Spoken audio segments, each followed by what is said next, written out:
And we'll transition to, thank you, Dwayne, Ed Hartnett at NOAA series. And he's going to talk a little bit about the PIO IO framework that's built on top of HDF5 and deals with a lot of the abstractions that NetCDF and other packages similarly deal with. Hello, this is Ed Hartnett. I work for NOAA. There's a picture of the building. I actually work remotely, so I never go to this building. Nobody ever goes to this building now. But it's a lovely building. This is a little abstract of my talk, which I'll skip, but here's a quick summary.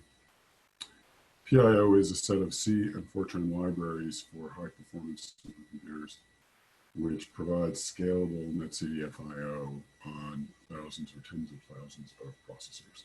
We use NetCDF Classic, NetCDF HDF5, either parallel or sequential, and pnetcdf, which is the Argonne parallel-netcdf Classic library. And we support two main modes of operation. In one mode, which we call Intracomm, the processors on the computer are all used for computation, but a subset of them do I/O for everybody. And in the other mode, Async, we can have different computational units with different numbers of processors, and there's a reserved set of processors which do I/O for everybody. And I'll be talking about both of those. We have basically two sets of APIs that you can use to access PIO. You can use what I'm calling the classic PIO API, which is a NetCDF-like API, but it still has a separate function call for each NetCDF call, for example, would have to be converted into a PIOC call. And then through recent work, we have now allowed the use of existing NetCDF code to do PIO operations. So we call that NetCDF Integration. And with that, you can use regular NetCDF C or Fortran code with a few additional functions in order to use PIO. PIO is used in the CESM model, and it's used in ESMF somehow, and several other places. So this is well-used software that's well-tested and ready for operational use. When we are trying to do I/O on small processor counts, we really find that quite easy, right? If you have one processor, then you just write to your file. Oh, that's so fun. If you have tens of processors, then you can use parallel I/O, and that's fine. It's not quite as simple. So here's a diagram. The parallel I/O then has to use some kind of parallel file system, and the parallel file system will have a certain number of channels between it and the processors. And generally, the number of channels of input are not anything like the number of processors.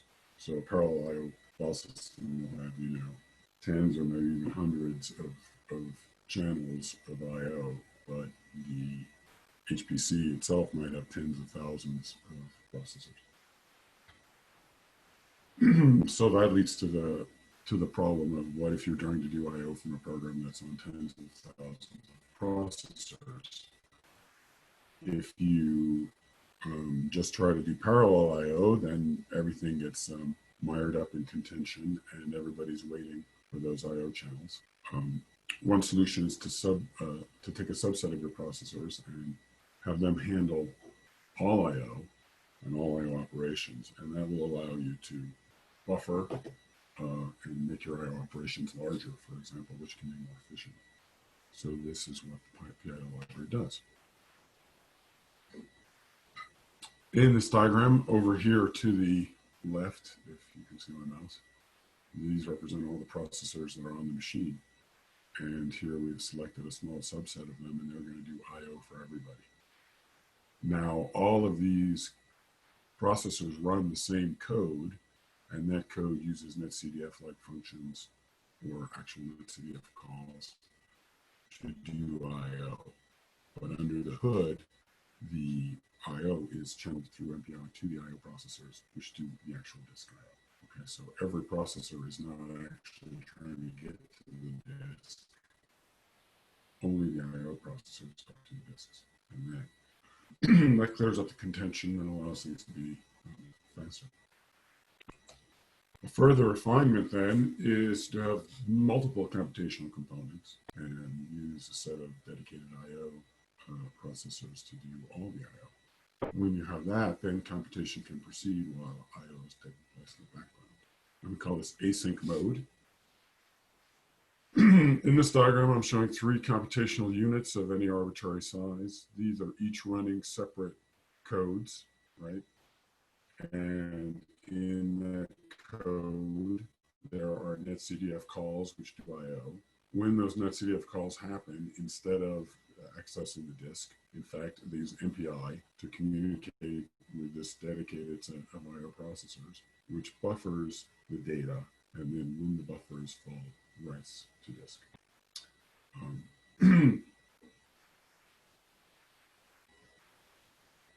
So in this case, the I/O processors do not run the computational code that's running here.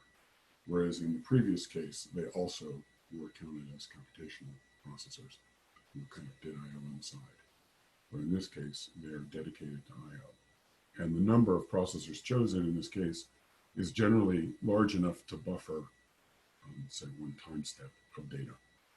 So in that case, the computational unit can write its data, and then while that is happening on disk, the computational unit can proceed with the next time step of computation. Here's how the library architecture works. We have the NetCDF library here, which has HDF5 here. There's the pnetcdf library. This is a completely independent implementation of the NetCDF Classic formats from Argonne Labs and Northwest University, and it's for parallel I/O. The PIO library sits above both NetCDF and pnetcdf and calls, depending on how you choose to access it. There's a Fortran layer for the pnetcdf library, so you can call this from Fortran code or So here's what the PIO Classic API looks like. It's very similar to the NetCDF API. So the first call here opens an existing file. Oops, back up. Opens an existing file. This puts it into define mode. This defines a dimension. This defines a variable. This ends define mode, etc. But notice that the functions are not NetCDF functions. They have slightly different parameters. They have sometimes slightly different names. They always have a PIO in front instead of an NC. So if you were to try and convert code that used NetCDF to use PIO, you'd have to change every single IO function. So for that reason, I put in this thing called NetCDF Integration. And the way this works is, excuse me, you use regular NetCDF code to call PIO, and now you pass in a flag here, NC PIO, and that tells NetCDF that you want to use PIO for this file. And now you can use regular NetCDF code for all your metadata purposes. So when you are using, okay, so you're writing your code, which is going to be essentially your computational code. This is the code that's running and doing calculations and then wants to do I/O. It would be normally in NetCDF, you don't have to call an initialization function, but with PIO you do. You call one of these 2 functions to tell it how many processors are going to do I/O and how many processors are going to do computation, etc., and get everything set up. Then you open and create files with the NC PIO flag that tells NetCDF to use PIO for those files. The computational components make their NetCDF calls as usual, but the PIO library handles the actual I/O of the data and handles all the disk I/O. There's a way of doing distributed arrays, which is part of PIO, and these are handled with these new functions, NC get var D, D for distributed, instead of the usual get var A functions you would use with NetCDF. So let me just talk about the use of distributed arrays, because that's very important for parallel programming. When you have your data in the file, the NetCDF record, that defines the global data space that you're trying to compute, but you're trying to compute on a bunch of different processors. So each processor has a subset of that global space, which we'll call the local space, okay, a local array. All of the local arrays added together add up to the global array. There may also be a halo effect in which you are reading in more data for a processor than you are writing by that processor. So each processor within a computational unit has its region of responsibility, which is the local array. And PIO allows users to specify where each local array maps into the global array, and you may have different decompositions for reading and writing, and that's how you support halos. Because in the decomposition, you can specify that you read in data from things, you can have redundancies and such, and then for the write decomposition, you don't have that. Here's a simple example of a decomposition of an 8x8 array over 16 processors. So you want to put 4 numbers on each processor. How do you tell PIO that? Well, very simply, you pass in for each processor an array of 4 numbers, which tell it which numbers in the global array it cares about.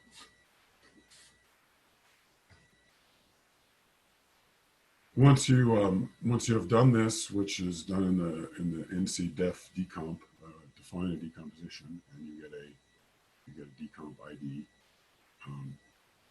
Then you can use that when you're reading and writing data with the vard functions, and you provide it with your local array, and it knows to map it within the global array. So by doing that, you end up with computational code, which is very simple, because it only has to care about the local array, and it just does a NetCDF call, and NetCDF figures out, or rather PIO figures out where to put that within the global space. Once you have a decomposition, which can be a fairly complex object, you can store that in a standard file and reload it later. So this is how you would store your decompositions on a particular platform and then reload them later and reuse them instead of recomputing them. PIO is used, as I mentioned before, in the community of systems model since around 2008, so it's kind of a long history there. They have produced quite a lot of data. This is an old slide, so actually it's way more than 2 petabytes, I'm sure. And they use the PIO library. It's also being used in various other models and libraries, but CSM has the longest history with it. I have some quick performance slides. Let me orient you. The bars on the left represent fewer processors. The bars on the right represent more processors. There are 4 different ways of writing data with pnetcdf, with NetCDF Classic, with NetCDF4, and with NetCDF4 Parallel. And those are repeated over and over again. Now, one thing you'll see in this chart right here is the terrible performance of NetCDF4 sequential. And the reason for that is that PIO, until very recently, automatically turned on Z-lid compression when using that. And so those bar charts show you not just the effect of using NetCDF4, but also of compressing all the data, which obviously has a huge performance hit. In order to give the user more control over that, I've recently changed the PIO library so it does not automatically turn it on. It will give you uncompressed if you want, and if you want to turn it on, then it will give you compressed, and obviously you'll take a performance hit for that. Here's some more. This is on a machine called Jet. Once again, showing the 4 different styles of PIO I/O, and once again showing that the serial zipped style is very slow because of compression. Here's a 1024 processor performance using pnetcdf, and it shows that we have pretty reasonable scaling of I/O over increasing the number of I/O processors. So on the bottom of the chart, we have 4 I/O processors, then 16, then 32, etc. You increase these until you have enough memory to hold 1 time step of data, and that's usually the rule of thumb. So future plan, we have some new compression options coming for NetCDF4 files, and those will be put into PIO, so that should be helpful for people. We have more performance testing, as always, and I'm trying to get a demonstration of this within the FE3 normal, because that's a big reach. So. Our latest release is available there on GitHub. 2.5.2 is the version. We have an auto tools and Async build. Documentation is also available on GitHub. And we will have a poster at the next AMS meeting, so please look for us there. And that is my last slide if anyone has any questions. That's great. Thank you, Ed. Does anyone have any questions here or in the chat? I don't see anything in the chat right now. Hi, Ed. This is Suren here from Berkeley. There are multiple versions of PIO. One is PIO, PIO2, and I also saw Scorpio from Argonne. So how do these various versions compare? We are responsible for version 1, which was a Fortran only library, and then version 2, which is the current library, which is a C-based with Fortran wrappers. I know that the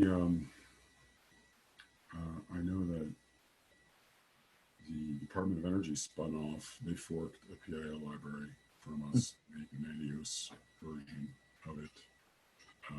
And I don't know about the one you just told me. Argonne has one? Yeah, as part of the E3SM project. Yeah, that's the one. Yeah. There's, yeah.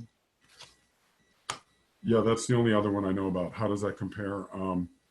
That was forked from us, I guess, probably 2 years ago. So it doesn't have anything that I have put in the last 2 years, but I don't know what they put in that week. Okay. Okay. Thank you again, Ed.